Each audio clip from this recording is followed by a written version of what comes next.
Nígbà ìdẹ̀ra, Ọlọ́run ìwọ ni mo gbójúlé. Lọ́jọ́ ìdánwò, lọ́wọ́ sọ fún mi kí n máa fòyà o.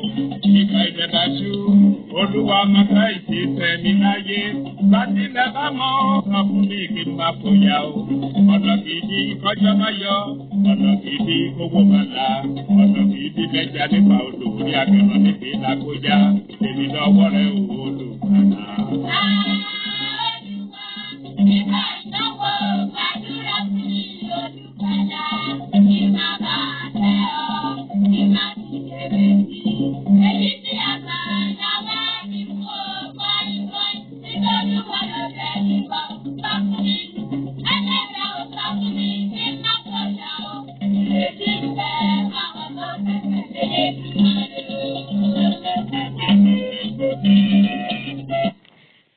Ẹ káàárọ̀, ẹ káàsán, ẹ kú ìyálẹ̀ta. Mo kí baálé léyìí, ìyálé léyìí mo kí yín. Ìyálájẹ́, bàbálọ́jà, gbogbo yín mo kí. Ẹ̀yin èèyàn wa tẹ́ ń bẹ ní òkè òkun àtẹ̀yìn tẹ́ ń wẹ ní tẹ́ ń bẹ ní gbèrí ọ̀sà, gbogbo wa mo kí o. Ẹni tó gbédè Yorùbá mo kí yín, ẹni tí ò gbọ́ mo kí yín o. Ẹ wá já wá nǹkan fìdílé tàbí ká fìdílé nǹkan. Ẹ já farabalẹ̀. Bẹ́ẹ̀ já tí farabalẹ̀ fólókun. Ẹ wá já farabalẹ̀. Kí a farabalẹ̀ gbọ́ ìtumọ̀ àlá yìí. Ẹ rí máa ń sọ fún wa lọ́pọ̀lọpọ̀ gbà pé àlá ọ̀gọ̀ ẹni tó lálàá lọ́gọ̀. Àlá ò ní gọ̀ wá débi pa àfiní fura ogun tí ìbá wọlé ayé ẹni. Mo sọ ọ̀rọ̀ kan lẹ́ẹ̀kan fún wa yìí pé àlá ọ̀gọ̀ ẹni ó lálàá lọ́gọ̀ ìdílé. Ẹ rí i pé mo ti sọ nínú ọ̀pọ̀lọpọ̀ fídíò yìí pé àlá jẹ́ olùtúmọ̀ fún ìrìn àjò ayé wa. Ẹlòmíì kì í tètè fura ibi ogun tí ń wá. Ẹlòmíì kì í tètè fura ìgbà tí ọba fẹ́ kẹsẹ̀ bọ inú ogun ayé tàbí tógun ayé fẹ́ di ẹ̀wù tí ó wọ̀ sí lọ́rùn. Ogun ayé, gbogbo ohun tó bá sọ̀rọ̀ ẹ̀dá kò ní ráyè nínú ayé mi àtẹ̀yìn àti gbogbo etí tí ń gbọ́ mi. Wò mí wò, tí èèyàn bá ń lá àlá yìí pé òun ń ṣubú lórí àga, òun la fẹ́ sọ̀rọ̀ lé lórí. Pé ọ̀pọ̀lọpọ̀ gbà bíi kóun ó ṣubú lórí àga tàbí kóun ó gbé àga kalẹ̀ káwọn méjì káwọn ó jókòó lórí ẹ̀. Òun la fẹ́ ṣàlàyé rẹ̀ fún wa. Orúkọ èmi ọmọ yín náà ní Lúkúmọ́nù ọmọ Àyẹ́dáre, àbọ̀ ọgbọ́n, ọmọ ọ̀dọ̀ àgbà. Àlá yìí ọ̀nà tó gbà wúlò kéèyàn mọ̀ túmọ̀ rẹ̀ kìí ṣe kékeré o. Ó wúlò fún ọkùnrin, ó wúlò nínú àárín àjò ayé obìnrin náà, àtọmọdé ni àtàgbàlagbà. Àlá yìí ó yẹ máa bá mi bọ̀.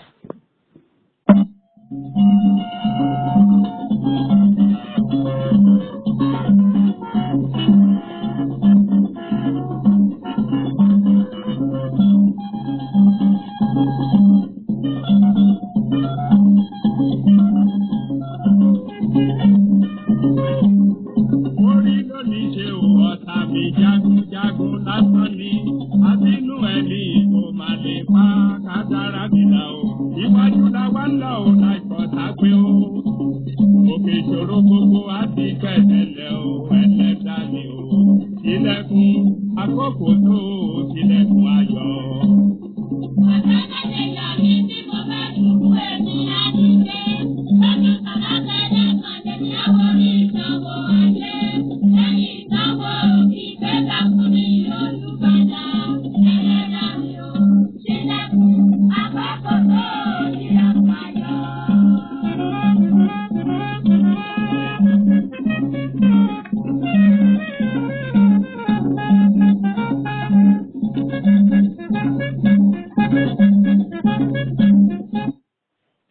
Ẹ kú kàlẹ̀ lẹ́ẹ̀kan sí. Àlá yìí, ipa tó kó nínú ìrìn àjò èèyàn kìí ṣe kékeré. Ẹ gbọ́, tí obìnrin tí bá sábà máa ń lárú àlá yìí pé àga àjókòó òun ó yẹ̀, òun ṣubú látòrí àga, tàbí tọkùnrin bá ń la, tàbí lápapọ̀ ẹni tí bá ń lárú àlá yìí. Tí èèyàn bá wà ní ààyè kan, bóyá ibi gbẹdẹmukẹ tí o ti ń jẹun, bóyá ọ́fíìsì lórí pé ò ń ṣiṣẹ́ lọ́fíìsì kan, ó wá ń lárú àlá yìí, tètè kí àdúrà mọ́lẹ̀ kí àwọn ajẹnifẹ́ni kí wọ́n má lé ọ kúrò ní ibi àga rẹ tó wà, ibi tó ti ń jẹun. Ẹ rí bí ọkùnrin náà bá ń lárú àlá yìí tàbí obìnrin bá ń la, gẹ́gẹ́ mo ṣe wí lẹ́ẹ̀kan, àlá yìí a máa ṣàkíyèsí fóbìnrin pé àmúbọ́ kó tètè fura tóbìnrin bá ń lárú àlá yìí. Máa ṣòfófó fún ni tí wọ́n bá fẹ́ já ọkọ̀ gbà mọ́yàn lọ́wọ́, a máa ṣòfófó fún ni. Tàbí tí ẹ̀yin méjì bá ń du àga fi jókòó, àlá náà ò fi bẹ́ẹ̀ dáa rárá. Tí ẹ bá jọ ń du ipò kan àbí ààyè kan àbí ẹ fẹ́ ra nǹkan kan tó o bá múra, nǹkan náà lè má tó ọ lọ́wọ́. Ṣùgbọ́n nígbà tó o ti lè lárú àlá yìí, o ti mọ̀ pé àga yìí ìwọ ló ní. Ṣùgbọ́n níbi tó o ti ní jàlá ọgọ́, òun ni kọ́ máa ogun tó fẹ́ ti bẹ̀ jáde, òun làlá yìí ti wí fún ọ yìí. Ọwọ́ àtètè ó ti ṣe ọ nígbẹ́rẹ́ pàkọ́ pé àwọn jẹ̀mbìdì ẹ tí gbà yìí lọ́wọ́ aláyè, wọn ò fẹ́ kí nǹkan yìí ó tó ọ lọ́wọ́ mọ́. Wọ́n fẹ́ ṣe ọ kúrò níbi gbẹdẹmukẹ tó ti ń jẹun, tàbí oore tó ń retí tí ẹjọ́ ń dù wá àtàwọn èèyàn. Bóyá kọ̀ǹtráktọ̀ ni ọ́ ni, àbí ẹjọ́ ń tajà ní ṣọ́ọ̀bù kan, àbá ń lárú àlá yìí tó o bá múra, àwọn ajẹnifẹ́ni wọ́n fẹ́ jí ọ lẹ́sẹ̀ débi pé wọ́n ó fi lé ọ̀tá rẹ̀ kúrò ní oko ìwájẹ rẹ̀. Tó Elédùmarè, bí ọba aláyé gan bá ń lárú àlá yìí kó tètè múra ni, kó tètè múra kí wọ́n má fi kú òjijì pa débi pé wọ́n fi lè tètè gba, tàbí kí wọ́n dẹ̀ ṣiṣẹ́ sí débi pé wọ́n fi gba orí àpèrè mọ́ lọ́wọ́. Tó gbẹ̀yìn ọba aláyé ẹ máa mọ̀ ọ́ ṣe o, ẹni ẹlẹ́ni kò ní jẹṣẹ́ yín o. Tó eérú ní jogún àrò, ẹ̀yin tẹ́ wà lárí àpèrè, òun náà lẹ́ lo àpèrè yín gbó, agbára Elédùà. Abẹ́rẹ́ odò kan ni mo yín lọ́wọ́ o, ẹni ẹlẹ́ni kò ní gbà ṣe gbogbo wa ṣe o. Èmi ọmọ yín náà ní Lúkúmọ̀nù ọmọ Àyádáre, àfọ ọgbọ́n ọmọ ọ̀dọ̀ àgbà kò jù bẹ́lẹ̀ ń ká báyìí lọ. Ẹ pin ẹ̀jẹ̀ kọ kárí tìlé toko kó lè jẹ́ àǹfààní. Tẹ́tí bá ń lárú àlá báyìí kó lè tètè mọ ìgbésẹ̀ tí tó yẹ kó gbé. Tí ara wa ń lárú àlá yìí tó wọ́pọ̀ jù, tí nǹkan yìí sì ti ń lapa jù nínú ayé yẹn, bó là á sí wá ṣe, ọ̀rọ̀ kì í bẹ́ẹ̀ o, ọ̀rọ̀ kì í bẹ́ẹ̀. Ìhun tí ń jọ yé ń tọ̀hún ni pé àlá yìí ti kọjá àlá lásán. Ọlọ́ọ̀wà bí egbò ni tó fi rí ibi tí egbò ti ta wá. Òwe ni mo fi pa ọ lọ́ọ̀dọ̀ àwọn tó jẹ́ ọ̀jọ̀gbọ́n kí wọ́n bọ̀ tọ̀mọ́lẹ̀ sí ibi tí nǹkan yìí ti ń wá dáadáa, torí kì í ṣe àlá lásán. Tó ti yé báyìí, àlá tó kó ọ̀tá sínú ni tí wọ́n pa ọ́pọ̀ tí wọ́n fẹ́ gba èrè lọ́wọ́ oníre, á dára fún gbogbo wa o. Òjò kí rọ̀kọ́ tà sílẹ̀, olóore gbogbo wa òní tà sí wa o. Ìran òjò ní dojú jà kọ ọmọ ènìyàn ọlọ́run olóore wa kò ní dojú ìjà kọ èmi àtẹ̀yìn o. tó ẹ fẹ́ mọ̀ nípa ìrìn àjò yín àbí ẹ fẹ́ èyí ọ̀kan ọ̀jọ̀kan nínú àwọn ètò wa pé ẹ bá mójútó ó kéré nínú ohun tọ́lọ́run bá ti ṣe àìsàn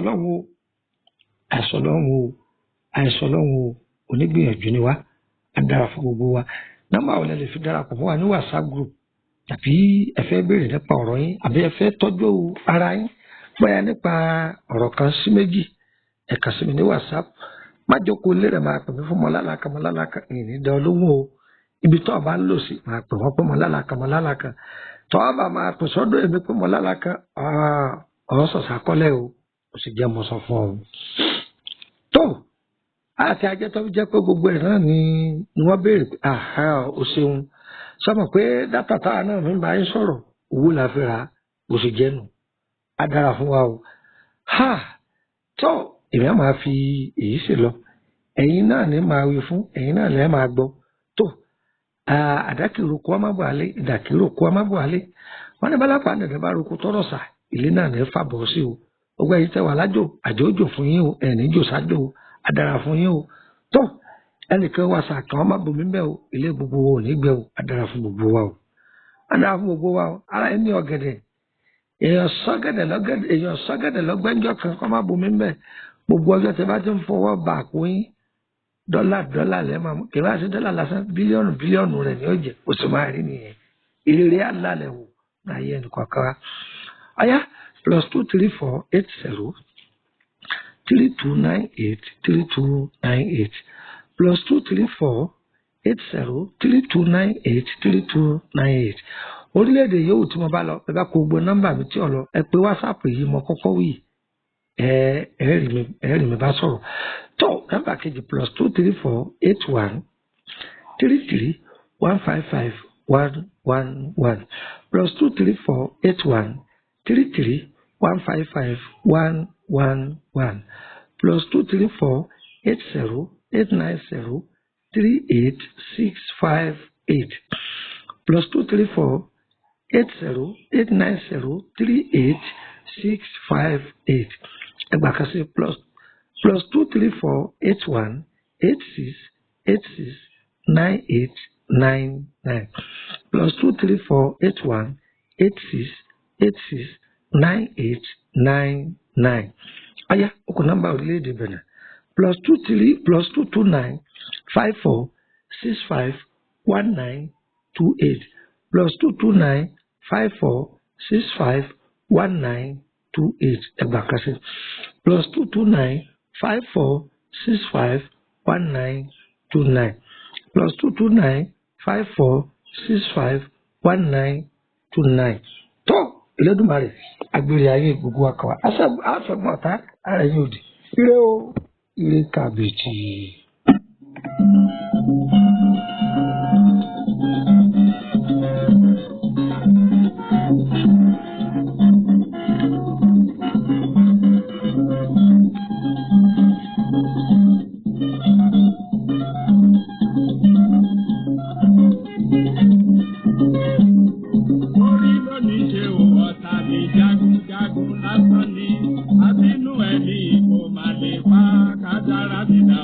Iwájú la wá ń lọ ò láìpọ̀ sápé o. Òkè ìṣòro gbogbo á ti pẹ̀tẹ̀lẹ̀ o, ẹlẹ́dàá mi o. Ilẹ̀kùn.